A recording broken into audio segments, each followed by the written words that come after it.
Good morning.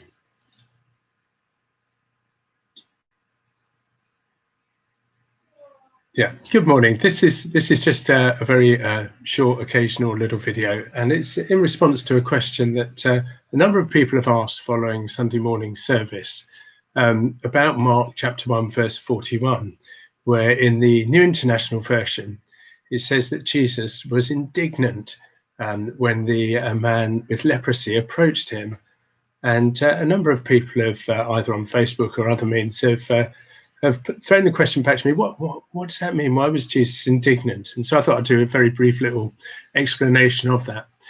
I have to say that that verse is that word is one of the few places in the New Testament where there's some genuine questions over what was the original word that Mark used. So first of all, what are the alternatives? Well, the New International Version says Jesus was indignant. It could be translated was furious. Other English translations say was filled with compassion, or was filled with pity, or had mercy.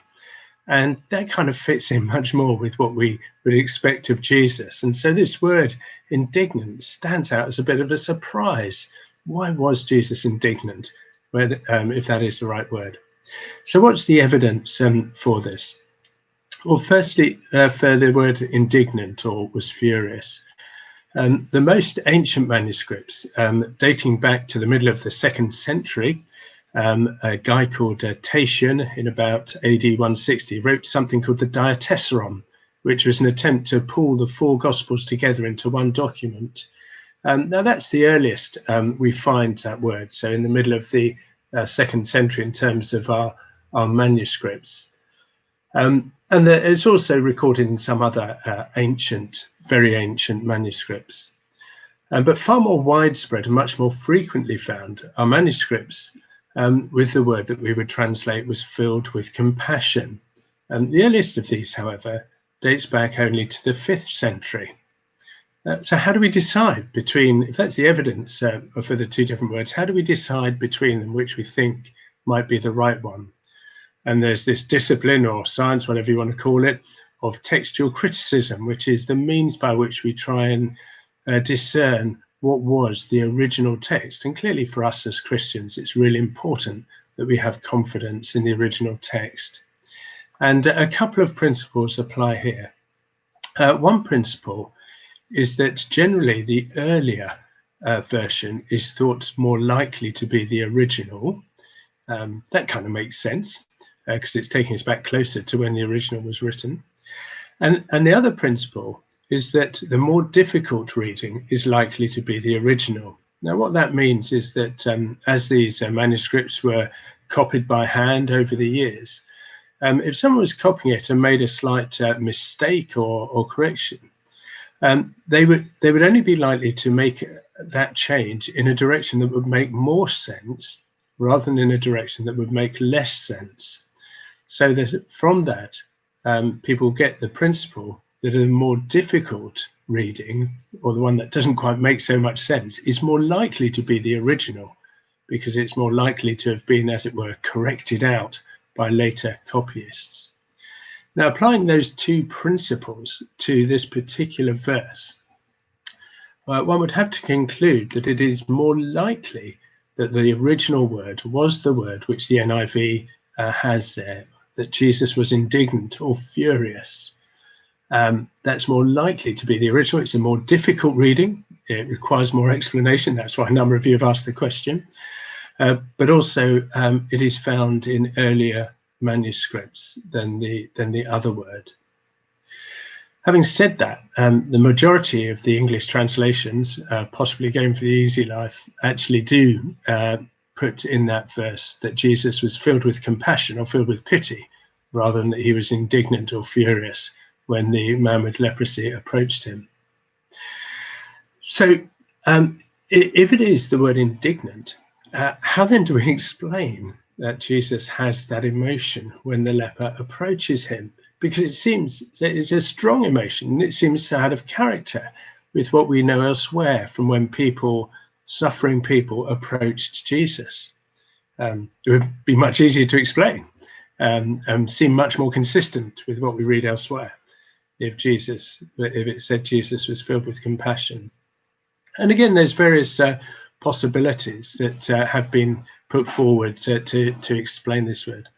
First possibility is that Jesus is cross because the man expresses doubt doubt over Jesus' willingness to heal. He says, "If you are willing, you can make me clean." And perhaps he's responding, as in verse 40. Perhaps Jesus is cross that the man should even doubt that he is willing. The second one is that Jesus is cross because the man's approach was a breach of the law. Leviticus 13 and 14 very clearly set out how lepers should follow the law, how the community should follow the law with respect to those who have leprosy. And this approach was clearly in breach of that. The third possibility is that Jesus is cross because in healing and cleansing this man, it would expose who Jesus is, and then he would be swamped by the crowds. And we see that was what had happened ends up happening in verse 45. He has to stay in lonely and solitary places because the crowds are coming from everywhere to him.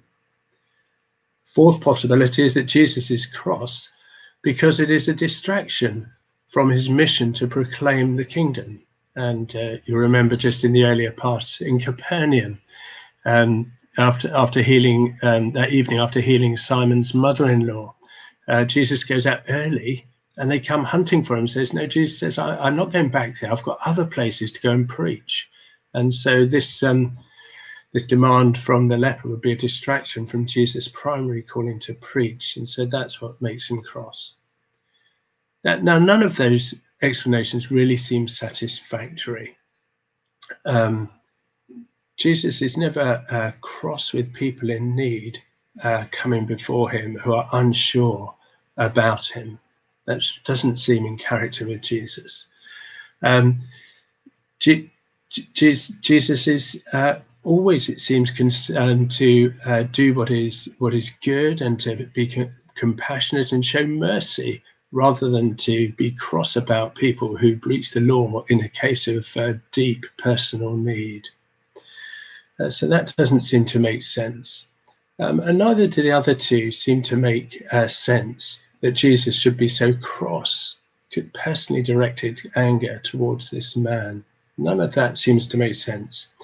The one explanation that does seem to make sense is that Jesus was cross because the suffering caused by this disease, both physically, socially, and spiritually, and the social taboo over it, together as a package, they reveal the depth of the brokenness and evil in the world that Jesus has come to heal.